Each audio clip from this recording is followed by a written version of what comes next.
Some shows talk about one team. Other shows barely talk sports. This show will talk Packers, Brewers, and Bucks every day. It's Wisconsin Sports Daily with Steve Sparky Fifer, served up by Wendy's on 1250 AM and 105.7 FM The Fan. Download the Wendy's app today.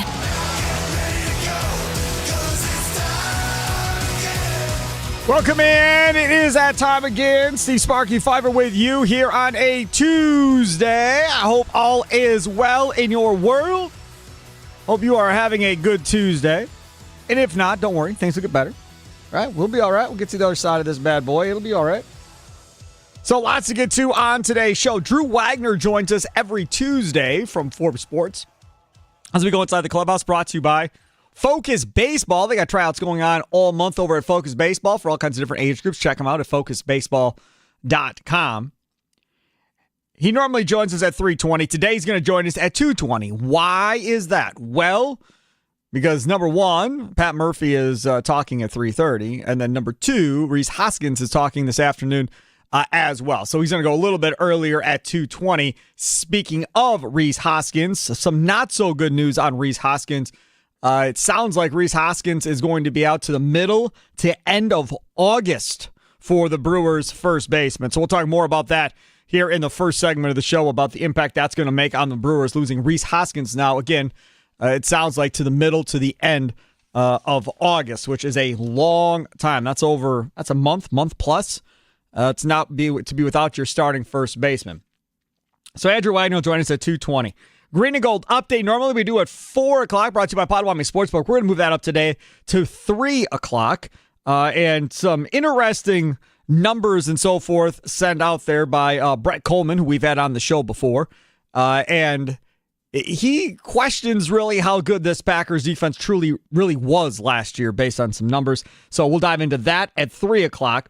And then also coming up today, Sam Dykstra from MLB Pipeline. They have their new updated Top 100 prospects list. The Brewers have 6, count them 6, in the top 100 on MLB Pipeline's top 100 list. So we'll talk to Sam Dykstra coming up at 4:20. Also, earlier today, I saw on ESPN a piece where they were making these outlandish trade proposals for these star players that, crazier things have happened, could be on the move. Well, one of those star players was Ronald Acuna, and they had the Brewers as one of 3 teams that could afford a package of prospects or whatever in order to maybe go get an Acuna from the Braves. And it's been on social media, and I said we were going to talk about it today. We will talk about that coming up at 4 o'clock, whether or not you would go all in for Ronald Acuna. I'll tell you what's in the trade package that ESPN is saying, what maybe the Atlanta Braves, would listen to from the Milwaukee Brewers to get a deal done for Ronald Acuna. So all of that, obviously, is coming up on today's show. Let's talk about last night's Brewers game before we get into everything else, including the Rhys Hoskins stuff. So last night, Andrew Vaughn got to be a Milwaukee Brewer. Now, he's been a member of the organization, but he's been a Nashville Sound this whole time. They sent him straight down to AAA immediately upon receiving him in the Savali trade with the White Sox. And Savali has been Savali, hasn't done anything special with the White Sox since he's been there. So expectations were, let's see what Andrew Vaughn can do. Now, Pat Murphy did something that the trader did all the time when he was in Milwaukee, which is if you call up a prospect, you don't let him sit around and think about it. You put him right in the lineup and make sure he plays right away that first day. That has been something that Pat Murphy has not done previously. So yesterday, he did it. They called up Andrew Vaughn. He put him right into the starting lineup and said, all right, go get him. Now, did he give him a favorable matchup against Yamamoto and the Dodgers? No, that was not the most favorable matchup in the world to face Yamamoto your first time. And he's coming from the AL with the White Sox. So it's not like this dude has a ton of at-bats against Yamamoto, having been with the White Sox to begin with. Either way, here comes Andrew Vaughn to the plate with a couple runners on. And Vaughn sends it way back. And welcome to Milwaukee. How about that, Andrew Vaughn? Looking good in that Brewer uni. Bernie hits the slide. And Vaughn with a 3-pointer into the bullpen. Brian Anderson's so good. He's just so good. FanDuel Sports Wisconsin. And now tonight, you get Mizorowski against Kershaw. That game's going to be on TBS as well. And Brian Anderson back on the call again, 3 booths down, but back on the call again tonight on TBS. So Vaughn hits that home run, and it was not really funny to her, but it was funny afterwards. So I was kind of like 1 foot in the kitchen, Charlie, 1 foot in the living room, right? Because we don't have an open concept. There's a wall. So she's making food in the kitchen. Kids are outside in the backyard. I'm kind of in the living room because I knew Vaughn was up. So I'm trying to watch what's going on with him. She's trying to have a conversation with me. I'm really more focused on what's going on over here, and she's just not happy whatsoever. And then when he hit it, I'm screaming in the living room. I promise you my neighbors heard me. I'm screaming in the living room when he got a hold of it. And I went to my phone and tweeted or whatever right after the fact and just drove her absolutely insane about my addiction to this. But I wanted Andrew Vaughn to do something because when they made that trade, so many people were like, dude, he stinks, Sparky. I don't know why you're getting all excited. And I just said, hey, man, sometimes being a part of a bad organization, you can't overcome it, right? There's just too much to overcome. Not having good coaches, not having good strength and conditioning guys, not having good surroundings, positive atmosphere, whatever. Could be numerous things. And sometimes when you make that change and somebody else's eyes get on you from a different organization and they look at you and they go, this is how you're going to be successful. Listen to us and let's go. Dude, his slugging was like 500 at Nashville. 500. Batting average is like 250, 260, something like that. Nothing special there. But a 500 slugging. And then you get up there and do that. And then he had a walk later in the game as well on a pop-out. But you're just like, oh, buddy. Because listen, there's a reason why that dude was a first-round pick. Because people saw a ton of talent in him. There was a reason why people in Chicago were jacked to get him on the major league level to see what he could do. It didn't happen. It didn't work. The talent didn't vanquish. It didn't just go away. Now, could he be Keston Hiura? I guess, but he hasn't been in the minors long enough to be Keston Hiura yet where you go, oh yeah, he's definitely a 4A player. He's like 330 in the minors and then hits like 200 in the majors. So it's too early to call him Keston Hiura, and he doesn't even put up those type of numbers in the minors. For me, I look at Andrew Vaughn and I go, hey man, if you can hit 250 to 270 and hit me 25 home runs and a bunch of doubles, I think I'm good. You don't need to steal 30 bags. You don't need to do anything else. You hit me 250 to 270 in this next month or so while we're waiting for Rhys Hoskins to come back, and you hit me, I don't know, 6 home runs in the next month, I think I'm pretty okay with that at that point, Charlie, going forward. Because again, you gave up Savali, but he wasn't going to be a member of this rotation anyhow. No, he wasn't. And yeah, I guess you're going to be happy with that because that's a really good hitting slash line. Don't you think? I think so. I mean, back in the day, good was 300. Now we're at like 270. If you're hitting 250 to 270 with 25 homers, you're borderline all-star in this league at this point. Think about that. Good That's kind of crazy to think about. So when you're asking him to do that, it doesn't really sound like a lot, but in reality, that is a lot. And yeah. I think maybe realistically, we should be looking more at like a 230 to 240 type of player, maybe 250 get up to there with 20 home runs. Maybe it's a little bit more where our expectations should lie. I think that's more based off of what we're seeing from a Rhys Hoskins on a daily basis because we're not getting 250 to 270. Nope. We're probably not going to end up getting 25 homers from him this season. Our third base situation, we're not getting that. Our shortstop situation, we're not getting that. I feel like you have to look at a guy like Andrew Vaughn, and yes, you can have those expectations, but if he doesn't meet those, you still have to be semi-happy with what he's doing for this team if he's able to get a 230 to 250 and 15 to 20 home runs instead. The other part about this is, and I agree with what you said, the other part about this, I think, from a Brewers perspective when talking about Andrew Vaughn is when they got Andrew Vaughn, we should go back and see if we can find the day when Murphy talked. When Murphy talked about Andrew Vaughn, do you remember what he said? I remember like it was yesterday. He said, the thing about that kid is when you watch his tape or his film, whatever they call it nowadays, when you watch it, he's got a really long swing. But when he shortens it up and he goes compact and it's a shorter swing, he's way better. So if we can get him to the point where he has that more compact, shorter swing consistently going forward, we think that we're going to be able to get the most out of him. And then they send him to Nashville to go work on it, right? So from that perspective, when Murphy's talking about, I see myself how I can fix them. When the manager of the big league club goes, son, I know what's wrong with you and I can help. We've got a plan to fix you. When that happens, again, I don't know how as a Brewers fan, you just don't start clapping and going, all right, they're going to figure this kid out. Now, he may not be an all-star or whatever else, but hell, if he comes up here and fills in for a month, we're good. Tommy Wirtz last night. Got Jim on the leadoff show, part by the Potawatomi Sportsbook, coming up at 5 o'clock, 90-minute show. You'll hear from Rhys Hoskins, hear from Pat Murphy when he talks in about an hour or so. We'll play that back this afternoon as well. He texts me, well, there goes Jake Bauers' playing time, or something like that. Or Jake Bauers is never going to play again after that home run. I don't think it's going to be like that. I do think that you will still see Jake Bauers in there, and they'll split time between him and Andrew Vaughn, unless somebody gets really hot. I mean, if Vaughn goes back out there tonight on TBS against Kershaw and hits another home run tonight, then White Sox fans, you'll hear them crying in Chicago. From Milwaukee, you'll hear them crying because they'll be like, come on, man, you got to be kidding me. This dude shouldn't be doing anything like he was for us, and all of a sudden he gets off to a little bit of a hot streak here for the Brewers before the All-Star break.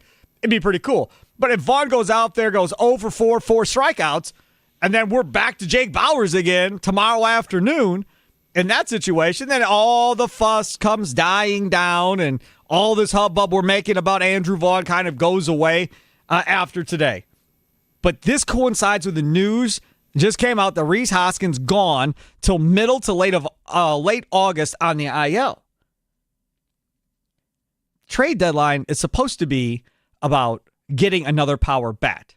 Now you've lost one of your few power bats, possibly until September, late August, early September. That's a lot of time when you're in a tight race. You can't afford to give 3-4 games back while you're waiting for Rhys Hoskins' power to come back to the lineup. Now you wonder, and I just brought this up yesterday, you just wonder now, will they go get a first baseman / DH type player that's got a lot of pop and have Yelich play left field more now, kind of going forward? And that guy plays first, plays DH, and then Vaughn and or Jake Bauers also rotates in at first base. I mean, maybe, but Christian Yelich, I feel like, in my opinion, has to be the DH right now. And I think more so you're waiting for Blake Perkins to come back healthy so he can fill in that extra outfield role and put him out there to some degree, at least in a rotational type aspect. You can't just keep shifting your expectations for what this team needs to do at the trade deadline. There's still problems at third base. There's still problems at shortstop right now that you need to address. And just because there's a new problem at first base doesn't all of a sudden mean that you need to start asking questions about first base as an organization. Though. That's the problem. You've added an additional problem. Coming in, we're one power bat short of being an offense like we want to be, and probably really two, but we'll say one at that point. Now you lost another one. Now, yes, he'll be back for September. Yes, he'll be back for the playoffs, but now maybe it changes what you're looking to do here at the deadline as far as how much do you really want to go in? Do you want to go get a bat for DH? Do you want to get a bat at third or shortstop? And then Yelich goes to the outfield? Because talked about it yesterday. You've saved Yelich for 3 months. 3 months. Haven't played in the outfield but a handful of games. You've saved his back. So now to say, all right, Christian, we appreciate it. You're rolling. We're going to play you like 3 games a week in left field now. I know you've been rolling. You haven't had 3 games a week in left field. I'm not saying play him 5-6 games a week. But if we can get him out there 3 games a week, and that outfield is Yelich, Churio, and Frelick, that's better than having Perkins out there. That's better than having Isaac Collins out there. And Collins, who's had some infield work, maybe he can slide over to third base and rotating with Durbin at third base going forward. He's going to have to take some grounders and get some work in, but that also could be a possibility of how you help out that third base role.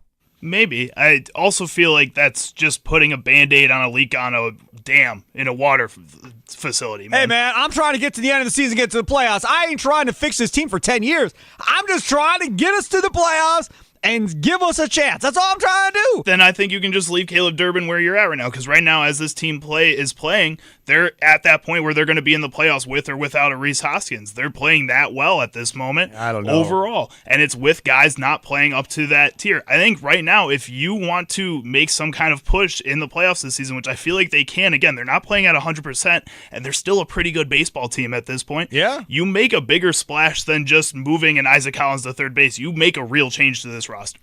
We were going to talk about the series, what it would mean to win the series and so forth, and maybe we'll get to it, but we spent a lot of time there talking about Rhys Hoskins and everything that's been going on. Andrew Vaughn hitting the home run last night, which was good. We're going to get into also talking about this Joey Ortiz, Pat Murphy thing. Now, apparently Ortiz is going to be back in the lineup today after a couple of days sitting on the bench. But the way Pat Murphy went about it, the way it was taken and all of that, I want to jump into more of that. We'll do that at 3:20 before we get to Charlie's Sounds of the Day and after our Green and Gold update that we're going to do at 3 o'clock instead of 4 o'clock today. Coming up next, we are going to get to Andrew Wagner, Forbes Sports Brewers writers. We go inside the clubhouse, presented to you by Focus Baseball. Sign up for their tryouts today. The tryouts going on this month of July right now. All you got to do is go to focusbaseball.com. It is Wisconsin Sports Daily, served up by Wendy's, live from the 1250 AM on 105.7 FM The Fan Studios, powered by the Potawatomi Sportsbook. Sparky here, Charlie Usen back producing the show. Other side of the glass. Time now for your fan weather forecast. 83 degrees, and as my phone says, showers in the vicinity. As we look at the hour by hour here in Hales Corners, a 78% chance of rain in the 3 o'clock hour, 34% chance in the 4 o'clock hour. And then after we get through the 4 o'clock hour, it looks like the rain will be gone for the evening. So that at least is a positive thing. Low tonight of 66.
Or launch one into left center. This is way back. Goodbye.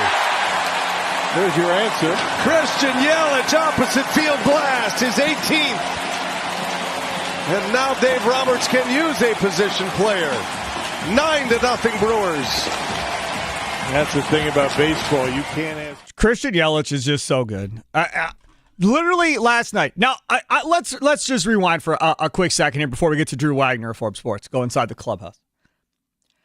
I have been the one that has been trade Yelich, get rid of his contract so we can afford to sign Woodruff. Get rid of his contract so we can afford to sign Burns. Get rid of his contract so we can use the money elsewhere, right?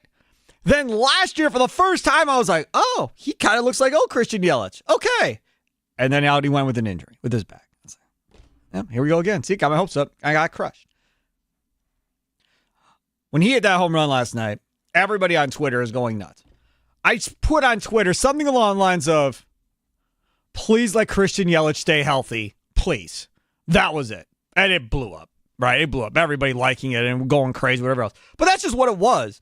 Because if he is healthy, that changes everything for this Brewers team. If he can be a feared hitter in this middle of the lineup. And, you talk to guys that play, and they're like, oh, he's Christian Yelich. He'll always be that. No, he has not been that guy. He has not put up those numbers to be considered a feared hitter by anybody, necessarily, in my opinion, at this point. But he definitely is playing like that the last month and a half or so. Let's get to our guy, Andrew Wagner. What's the latest on the crew? Let's go inside the clubhouse with Drew Wagner of Forbes Sports on Wisconsin Sports Daily. Served up by Wendy's on 1250 AM and 105.7 FM The Fan. Inside the clubhouse is brought to you by Focus Baseball. Sign your kids up now for July open tryouts at focusbaseball.com. Ages 6 to 17. That cracks me up every time I hear 6. 6 years old playing travel baseball, Charlie. That's kind of nuts. Could you imagine 6 years old? No. I was barely able to hit it off the tee at 6 years old. Yeah, 6 years old. Jax was, I think he was in machine pitch at 6, maybe? Or was he still in T-ball? I don't remember. But he was definitely not in travel baseball. Joining us now, he is Andrew Wagner. As you just heard, follow him on Twitter by Andrew Wagner. Mr. Wagner, we were talking about Christian Yelich. And I have brought up, talking about trade deadline and so forth, that everybody talks about third base and shortstop and getting power there and adding it that way. But what if you get an Ozuna, let's say, from Atlanta, who has been awful in July, didn't have a good month of June, played really well in April, decent in May. If you get him and say, okay, dude, you're going to play first base and DH, on Christian Yelich, you're going to go from not playing really at all during the week in left field to playing 3 games, let's say, a week in left field. How concerned would you be about keeping him healthy if he started to play that much in the field? I saw that tweet earlier, and I knew. No, we're not talking about. No. You saw the Acuna Brewers deal. Oh. This is not the same thing. No, this is me watching MLB Network. What was it? Sunday night, and they were talking about Ozuna possibly being in the market. They didn't even mention the Brewers. I put the Brewers in this conversation going, hey, man, Yelich has been healthy all year. They haven't played him in the field. They've kept him healthy doing it this way. Maybe he's okay to play 3 games in the field now here in the second half for the last 2 months of the season to add another power bat. And now on top of that, today comes the news that Hoskins is going to be out till the mid to the end of August as well. But my question now is, do you think he could stay healthy if they started playing him in the field more? I think you could stay healthy if you play in the field more, but you don't need to, and that's the thing. Is Isaac Collins has played such a good left field. He's one of the best defensive left fielders in the National League right now, and he's hitting the ball. I just short of when they maybe bring Blake Perkins back, move him into center, and move Churio back to left. I mean, that's the only real adjustment I see, but right now there's absolutely no need to take Isaac Collins out of left field. Has anybody talked about Isaac Collins' past history of playing third base and about that being a possibility at some point? We've talked about it, but it's been a while, and you're not just going to move somebody there because they played there in the past. That's a position where you need some work at it. You need a spring training to get regular reps in there, and you just can't move somebody there sight unseen, in August of the season. Talking with Andrew Wagner as we go inside the clubhouse, brought to you by Focus Baseball. He, of course, Forbes Sports Brewers writer. Follow him on Twitter at @Andrew You can also check us out on YouTube, stream us, subscribe, like, all that fun stuff. YouTube.com/@TheFanMilwaukee. Use that @ symbol @TheFanMilwaukee. All of our local shows streamed there on YouTube. Let's talk a little bit about Rhys Hoskins. News coming out earlier today sounds like middle to end of August, possibly, for Rhys Hoskins. How big of a blow is that for you? That's a tough one. Losing that guy. I know he hasn't been playing very well, but he's definitely a guy that you need him in the lineup. He's a slugger, and he has the ability to do damage. Yeah, he hasn't been doing it the last couple weeks. I get that. That's disappointing, but he's still a guy with that in him. And we've seen him get streaky and get hot. What you have in Andrew Vaughn, we don't know yet. Jake Bauers isn't a horrible replacement, but is he an everyday guy? Hard to say. Losing Rhys, that one stings a bit. The other part about this is with Rhys Hoskins being out and Andrew Vaughn getting some playing time. Does this pretty much assure that Andrew Vaughn's up here for the next month, rotating with Jake Bauers if we don't think the Brewers are going to do anything at first base in the trade market? Or is there another person I'm not thinking of that could end up at first base? I'm not thinking of one either right now. I mean, he's pretty much your guy. Him and Bauers right now, barring some sort of outside move, that's who you got. And it's going to be up to Andrew Vaughn the next couple of weeks to show that the Brewers don't have to make a move. But it's definitely a position where they don't have a lot of options behind those two. What did you make yesterday of Pat Murphy? We're going to do this as a topic coming up at 3:20, but what did you make of Pat Murphy, kind of, not for a better way of saying it, throwing Joey Ortiz under the bus yesterday, and pretty much saying that was being sat yesterday and the day before for pretty much not listening to the manager and not taking the offensive approach that they want at the end of the day. What did you think of that? I don't think it's a matter of not taking the offensive approach that they want. I think it's more of a matter of not taking the offensive approach that they know he's capable of. That's the thing. Sometimes not results belay what's below the surface. You can go up there and kind of, for lack of a better term, luck your way into success. And you can also go up there and do everything right and not to get the results for it. Sure. They want to see it put together. They know that this kid is better than he's shown. They know that he's got a much better approach at the plate. And for him to have long-term success, they need him to get back to that. He needs to have better swing decisions. That is no ifs, ands, or buts about it. Like, you look at the data, that's, nerdy Jack Stern type stuff. He was spouting off numbers yesterday about what he's swinging at, and it ain't great.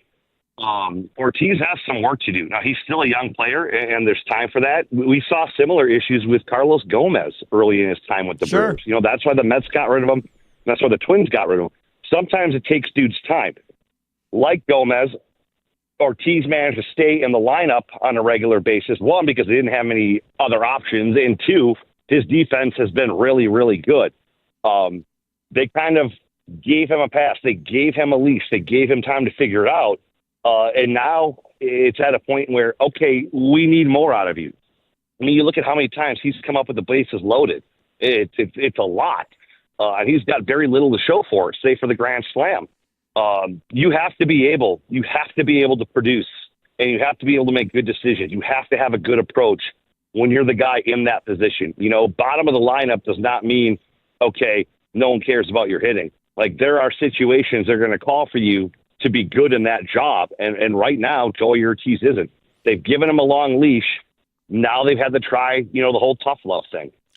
As we go inside the clubhouse, brought to you by Focus Baseball with Andrew Wagner, a Forbes Sports Brewers writer. Follow him on Twitter by Andrew Wagner. He joins us here on Wisconsin Sports Daily on the Fan with myself, Steve Sparky Fifer. I want to kind of see what you think of the idea of this baseball team and where they're at right now with Woodruff coming back.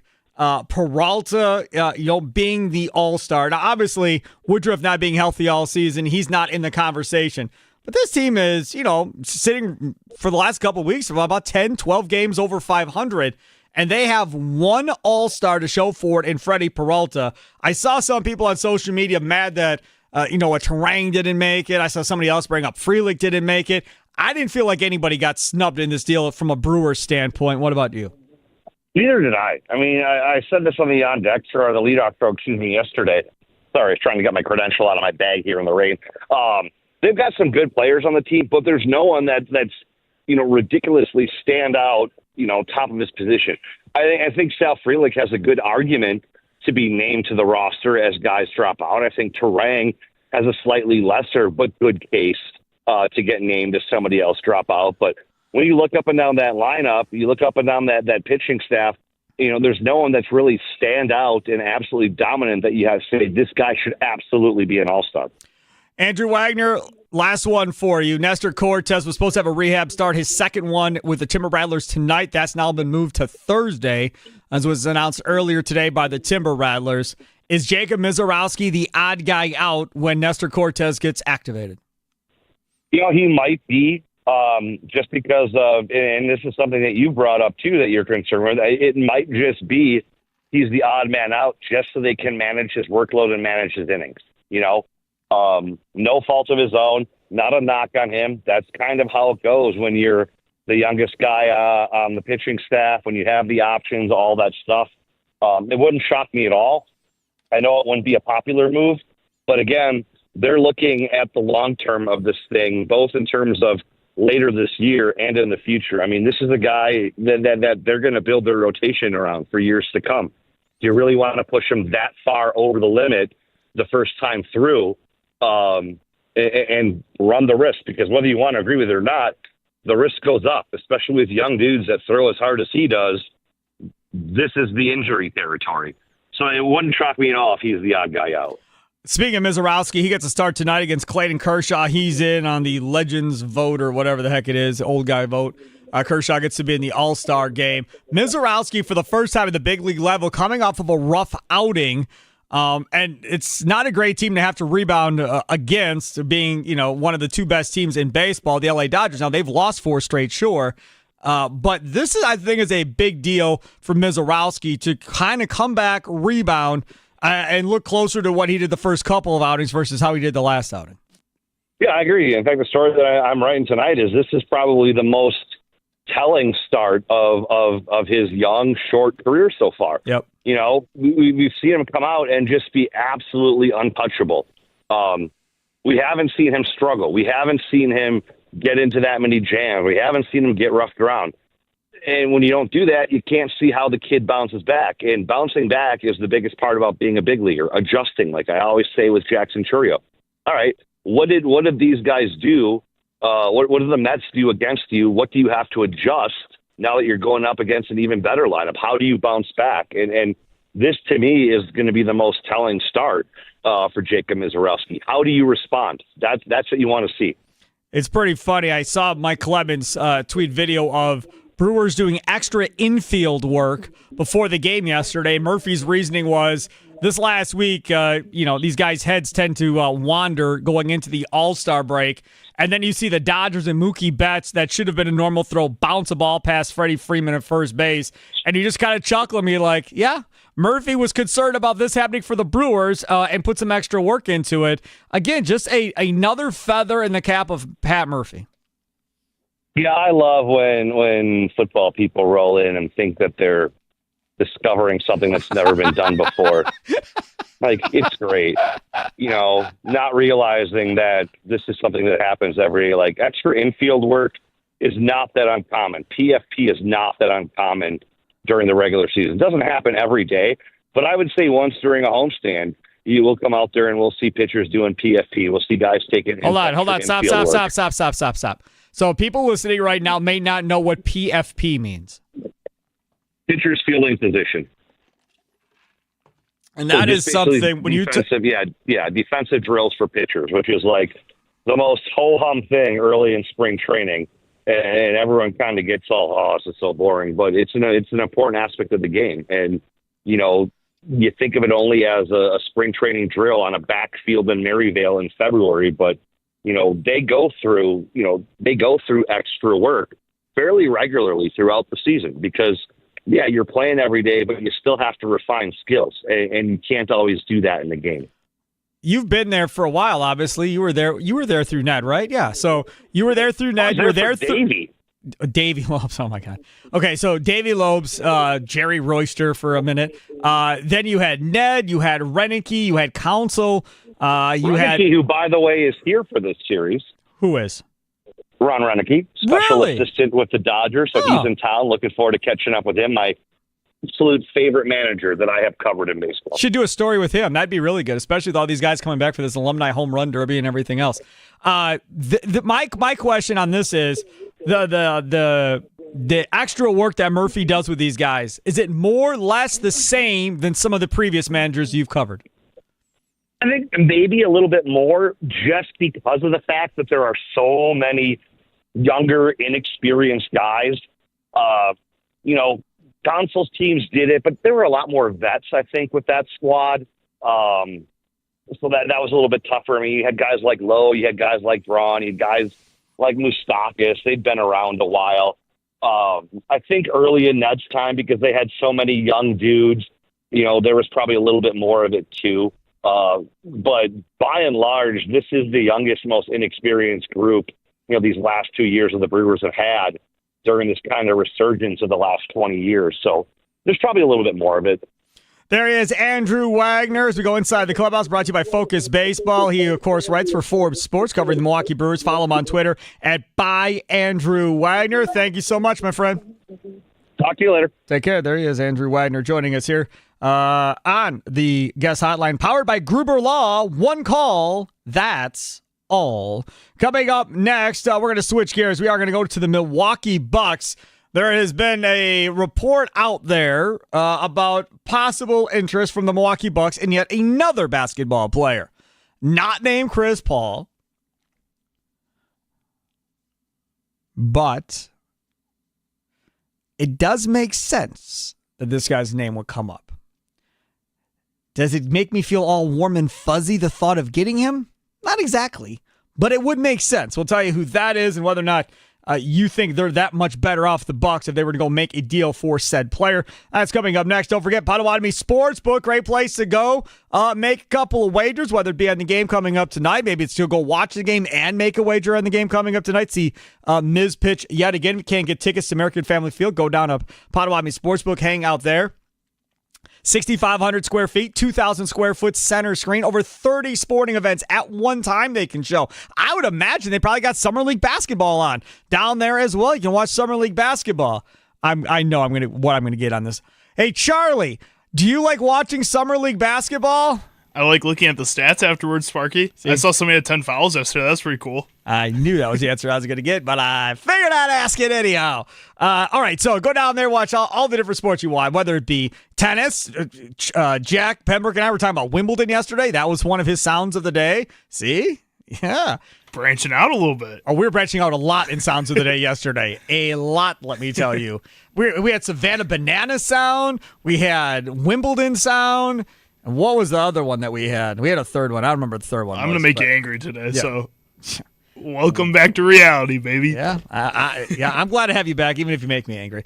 So Potawatomi Sportsbook, over 30 sporting events. Got the Potawatomi Sportsbook kitchen, all you can eat brunch throughout the day as well. Plus, you also have burgers, sandwiches, wraps, wings, 7 different types of wing sauces, 48 beers on tap, dozen different specialty cocktails. Check out the Potawatomi Sportsbook today. I always recommend reserving a seat ahead of time. It's a nominal fee, but it goes towards your food and beverage, which you're going to spend anyhow because you're going to love the food and beverage that they have over there. Delicious food and drink as well. All you got to do to reserve that seat is go to Potawatomi.com/sportsbook. Potawatomi.com/sportsbook.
Welcome back. It's Wisconsin Sports Daily, served up by Wendy's, live from the Fan Studios, powered by the Potawatomi Sportsbook.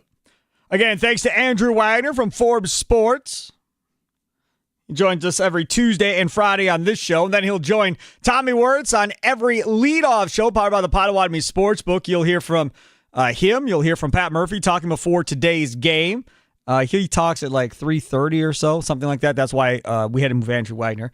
Rhys Hoskins is talking to the media today about himself being out to the middle to end of August based on reports. So you'll hear from Rhys Hoskins on that show as well. 90 minutes of Brewers fun and love from 5 until 6:30 with Tommy Wirtz.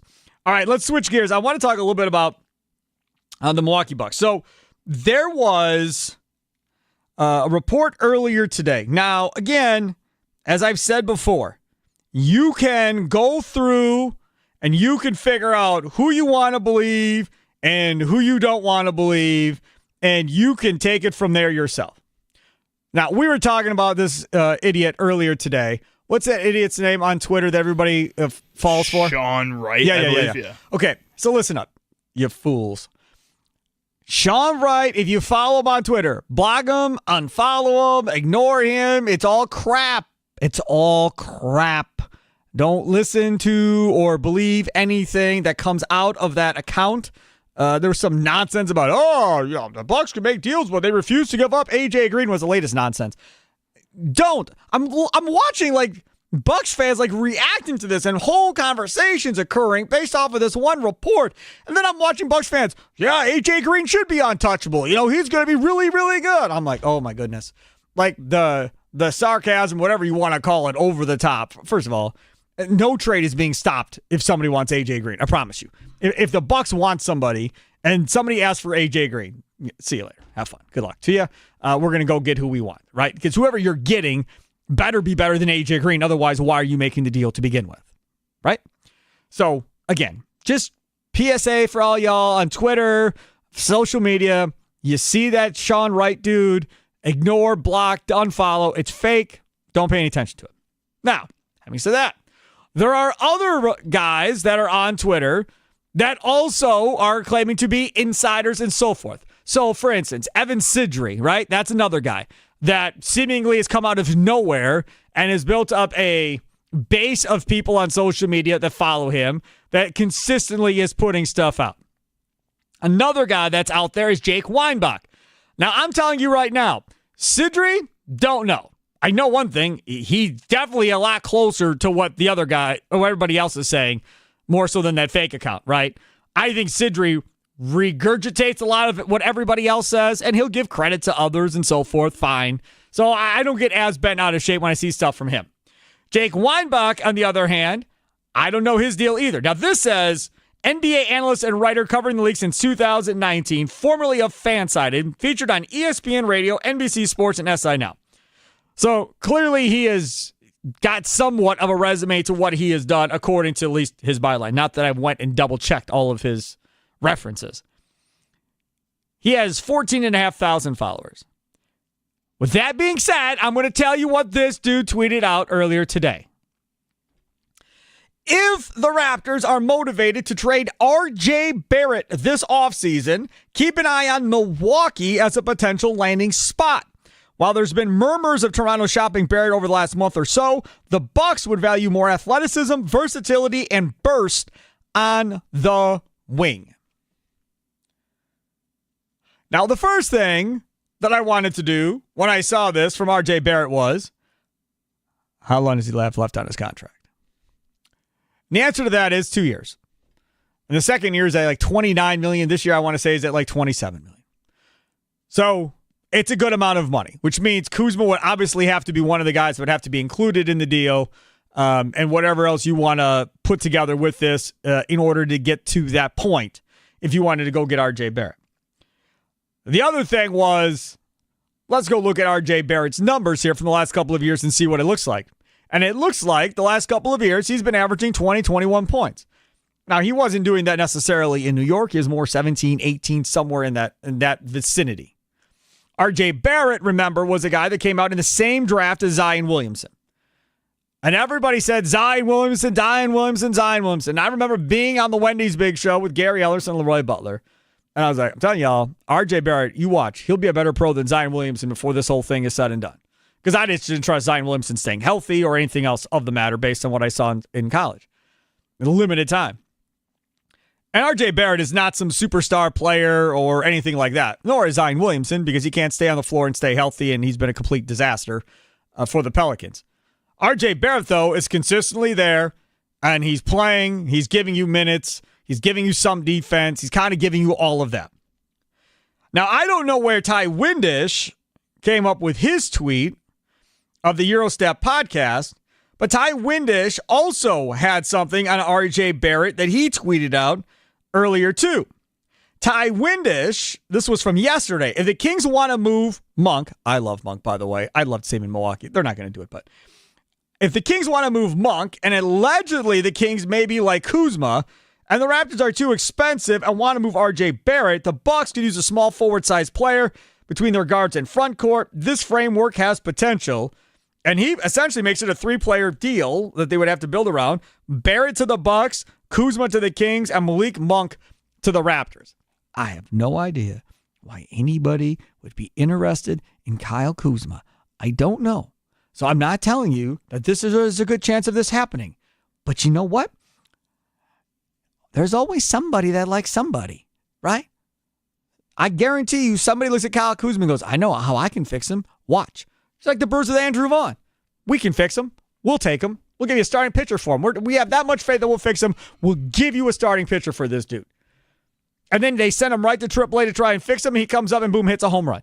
So there very well could be a general manager or a coach that looks at Kyle Kuzma and says, we can fix him. We want him. Bring him here. But that's not even the point. My point on all this is, how much better would RJ Barrett actually make this Bucks team in your mind? Nicolay Law Fan Talking text line 414-677-1250. 414-677-1250. Sound off with a recorded voice message on the Odyssey app. It's been a minute since we've had any recorded voice messages. Sound off with a recorded voice message on the Odyssey app. Tommy, Charlie, whoever's here, Jack Pembroke. We'll get those and play those back on the air. Got to be able to understand you. No swearing. And try and make some sense. Facebook and Twitter at The Fan Milwaukee. Always you can answer that question. How much better would RJ Barrett make the Bucks? Now, one thing I like about RJ Barrett's numbers when you look at him, it's going to get 5-6 rebounds a game. He's going to give you 4 or 5 assists a game, and he's going to score somewhere around 20 points a game. That's a nice, solid basketball player that, if he is consistent going forward, can be a nice component to put alongside Giannis and Miles Turner. Now, does he have any type of splash like Bradley Beal does in these parts? Because people have been looking at Bradley Beal's whole career comparing him to Middleton. Maybe not, but he's still a younger player, right? That's not 30 years old or whatever else. And a guy that, who knows, might still have some upside left in him to still reach, might still have some potential to still fulfill, and maybe he takes another step in his career while in Milwaukee under the tutelage of Doc Rivers. So if we say they're a 6 seed as is right now, what are they with RJ Barrett? 6 seed. I don't know how much RJ Barrett really moves the needle to get the Bucks to the next level at this point for me, Charlie. He's a good player. I'm not knocking him. I just don't know how much it changes my viewpoint of how good this team is. He doesn't really make me excited. He doesn't really feel like that much better of a scorer than like a Kevin Porter Jr., if we're being honest, given the same amount of touches and opportunities if you were to give him that. And that also means I don't really feel like he's that consistent of a scorer either, which is what you're looking for most here. The key word when you were talking about before is giving them a consistent scorer next to Giannis and Miles Turner. You're looking for the Chris Middletons, the Drew Holidays, who can constantly Not Holiday. Middleton, yes. In that championship year, Holiday was pretty consistent, especially in those clutch time moments for that team. At the end of games, yes. So I think when they were at their best, he was giving you a consistent performance that you could rely on. Right now with this team, if you add an RJ Barrett, he doesn't do that, and I don't feel like anybody outside of Giannis right now really can do that for you. See, and that, to me, it's you've got to go get that 20-plus a night score to give him. Because right now, you don't have it. Now, to Charlie's point, could Kevin Porter give you 20 a night if you give him enough shots? Maybe. But what's the shooting percentage going to look like from the field when he takes more shots? What's his three-point percentage going to look like from the field when he takes more threes per game versus a smaller sample size, right? I promise you, if you went to Kevin Porter Jr. right now and said, hey, dog, I need you to be our number 2 on this team, he'd start clapping. He'd be like, hell yeah, I got you. Right? I got you, coach. I got this, man. I've wanted to take 15 and 20 shots tonight. Whoa, hold on. I don't know if I need to take 15 and 20. Oh, man, I'll be number 2. Oh, yeah, man. I'll take care of Giannis, man. I'll get it. I guarantee you he'd be fired up, motivated. Let's go play. I'm going to do this. So maybe he ends up becoming that guy. He might become that guy. I don't think I'm not as convinced about Rollins scoring, but I know Porter can get his own shot when he needs to. He can get out and run. He can hit a 3. He can get streaky hot and go on runs all by himself. We saw that last year where he gets on a 9-0 run by himself. So I get that. But if I give you RJ Barrett, who can move the ball a little bit with some assists, grab 5 or 6 rebounds a game, and go along with Giannis, and go along with Miles Turner, I don't know. Maybe. But I just, outside looking in, I still don't think, I'm with you, I don't think it moves the needle enough. Is it worth getting off of Kuzma's contract for him? That's the other thing, part of this, that I don't know how much better you are. Is he a better player than Kuzma? Yes, I think he is. But he's not as long as Kuzma, right? He doesn't give you that. Scoring-wise, I don't think there's a gigantic difference between what he's going to give you versus what Kuzma's going to give you. He's probably going to board about the same level. He'll probably give you more assists than Kuzma will give you. Yeah, I don't know. I mean, it sounds fun, right? You get off of Kuzma's deal to get RJ Barrett, and you hope he's more consistent. I was looking at Kuzma's numbers last night because everybody's like, well, he just played horrible. Man, if you go look at his three-point shooting numbers in his career, it wasn't that crazy bad for him. If you look at his field goal percentage and stuff like that, the numbers weren't that far off from who Kyle Kuzma was last year. And people that want to support Kuzma and give him the benefit of the doubt, give him the out, he won't play worse than that. He'll be motivated this year because he wasn't motivated in Washington. Well, maybe, but percentage numbers-wise, it didn't look much different to me at all when I was looking at the numbers last night. Trail North Side, you're up next here on the Nicolay Law Fan Talking text line on Wisconsin Sports Daily, served up by Wendy's. What's up, Trail? Hey, what's going on, Spark? I don't know if I'm intrigued too much by RJ Barrett. Now, it doesn't mean that maybe he could be a nice player for us. I think if I'm looking at Toronto, I want to find a way to get Scotty Barnes. I think he could be a solid number 2. Yes, he would get me more excited, but he would also cost you a lot more. And I don't think they have enough. And I don't know what we could. Well, I won't say that. Would you be willing to give up future assets for Scotty Barnes? You'd have to. You'd have to give up your 31. You'd probably have to give up swap rights in 32. You probably have to give up all of that. Yeah. Because you got those 2. So you think you can get away with Kuzma and those 2 picks for Scotty Barnes? And if so, would you be willing to do that? Well, they just delayed the guarantee on Andre Jackson Jr., right? That came out last night. And Ozarski was talking about in his Discord that this may be a precursor to a deal. So maybe Andre Jackson's getting set to go in some type of trade here for the Bucks. And what if it's Andre Jackson, Tyler Smith, Kuzma? You're still short money, though. What is Scotty Barnes? Scotty Barnes is making significantly more, I'm pretty sure, than what Kyle Kuzma is. I'm pretty sure he is. Yeah, but they can take on extra money because of provision in the let's see here.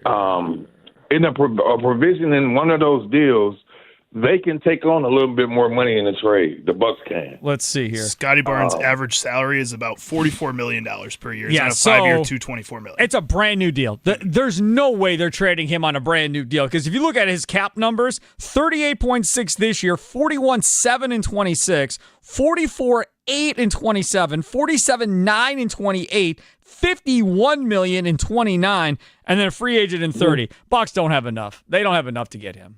There's just no way. And you gotta think they're in kind of a little disarray. They just got done firing the